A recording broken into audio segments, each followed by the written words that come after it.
স্পেনের student visa কথাটা শুনতেই কেমন জানি একটা নেগেটিভ ফিলিংস কাজ করে। এই কথা সত্যি যে স্পেনের স্টুডেন্ট ভিসা খুব কম স্টুডেন্টস অ্যাচিভ করতে পারে। তো আজকে স্পেনে স্টুডেন্ট ভিসা নিয়ে আমাদের মধ্যে যে নেগেটিভিটি কাজ করার কারণ, ম্যাক্সিমাম ভিসা রিজেক্ট হয়, এই রিজেকশনের কারণগুলো নিয়ে ডিটেইলস কথা বলবো। আর আজকের টপিকগুলোর মাঝে অনেকের কাছে থেকে পাওয়া একটি প্রশ্ন যে, ভাই এম্বাসিতে কি কি কোশ্চেন করছিল, এই ব্যাপারটা ক্লোজলি আলোচনা করব। সাথে থাকবে আমার ভিসা পাওয়ার ছোট্ট একটি বাস্তব অভিজ্ঞতা। ফার্স্টে আসি এম্বাসিতে যে পেপারসগুলো জমা দেয়া লাগে সেগুলো নিয়ে। এই ব্যাপারটা খুব বেশি বাড়াবো না এই ভিডিওতে, কারণ ডকুমেন্টস রিলেটেড অন্য ভিডিওতে ডিটেইলস দেয়া আছে, ভিডিও লিংক ডেসক্রিপশন বক্সে। তো এই ডকুমেন্টসগুলোর মধ্যে একটা ব্যাপার এই ভিডিওতে এমফাসাইজ করব, সেটা হচ্ছে ব্যাংক স্টেটমেন্ট, যার কারণে ম্যাক্সিমাম ভিসা রিজেক্ট হয়। স্পেনে স্টুডেন্ট ভিসার জন্য 8,500 থেকে 9,000 ইউরো ব্যাংক স্টেটমেন্ট দেখাতে হয়, যা বাংলাদেশি টাকায় মোটামুটি 12 লাখ টাকা। এখানে আমার একটা অ্যাডভাইস হবে 15 থেকে 18 লাখ টাকা স্টেটমেন্ট দেখানো। This is just to assure that the student has enough solvency to continue his or her study. আর এই ব্যাংক স্টেটমেন্ট অবশ্যই অ্যাট লিস্ট 6 মাস ম্যাচিউরড হতে হবে, মানে 15 থেকে 18 লাখ টাকা 6 মাসের বেশি সময় ধরে ব্যাংকে থাকা লাগবে। 6 মাসের কম সময়ে যে কোনো ব্যাংক স্টেটমেন্ট ইম্যাচিউরড হিসেবে কনসিডার করা হয়। আর সব ডকুমেন্টস আপনি যদি পারফেক্টলি অ্যারেঞ্জ করে সাবমিট করেন, স্টিল ভিসা রিজেক্ট হতে পারে যদি ইউনিভার্সিটি ব্ল্যাকলিস্টেড হয়। আর একটি ইউনিভার্সিটি ব্ল্যাকলিস্টেড কি না তা বোঝার জন্য ফুল ভিডিও চ্যানেলে আছে, দেখে নিতে পারেন, ভিডিও লিংক ডেসক্রিপশনে পেয়ে যাবেন। তারপর চলে আসি স্টাডি অর সাবজেক্ট অ্যালাইনমেন্টের ব্যাপারটা। ধরেন আমি সায়েন্স ব্যাকগ্রাউন্ডে যে কোনো সাবজেক্টে ব্যাচেলর কমপ্লিট করে যদি আমি হোটেল ম্যানেজমেন্টে মাস্টার্সে অ্যাপ্লাই করি, তো আমাকে কি ভিসা দেয়া উচিত?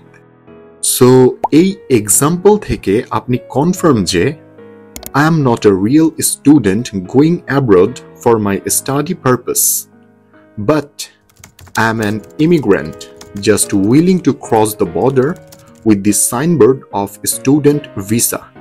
So, subject alignment থাকতেই হবে।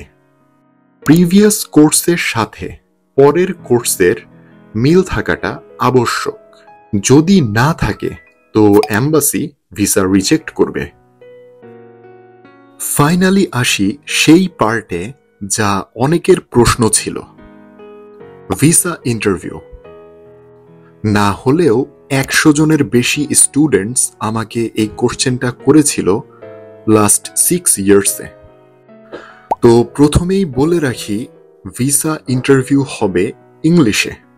My personal opinion is that you should have a B2 level of English, and you have to be prepared yourself with some disheartening questions.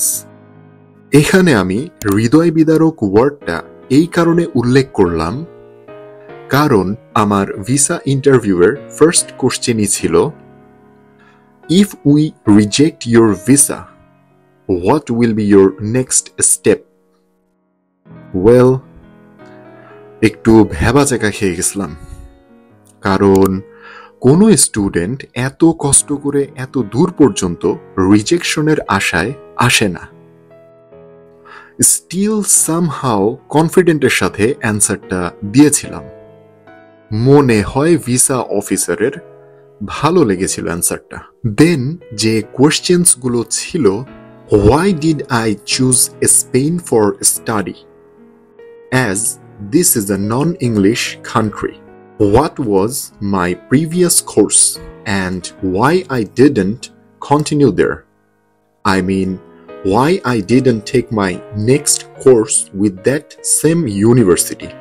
Why I applied to study abroad without IELTS, whereas my course was in English. Well, I didn't do the IELTS before applying. Why did I choose that particular university and how did I get their info?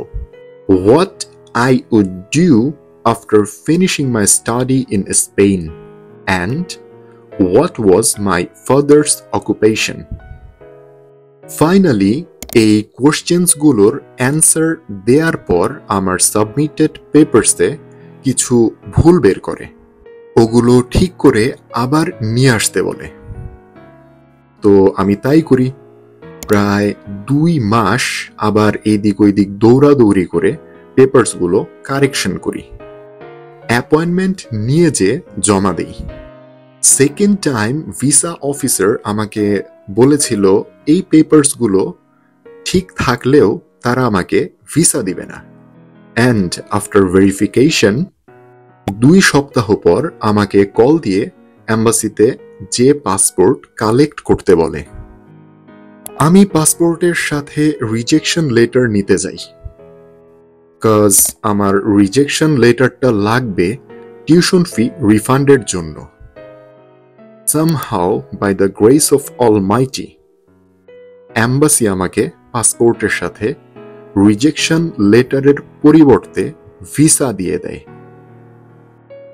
And it was one of the most amazing moments in my life that I could remember. তো আশা করি স্পেনে student visa rejection related এই ব্যাপারগুলো আপনাদের উপকারে আসবে। যদি এর বাহিরে কোনো কোশ্চেন থেকে থাকে তো কমেন্টে জানাবেন, আমি রিপ্লাই করার ট্রাই করব। Thanks for watching.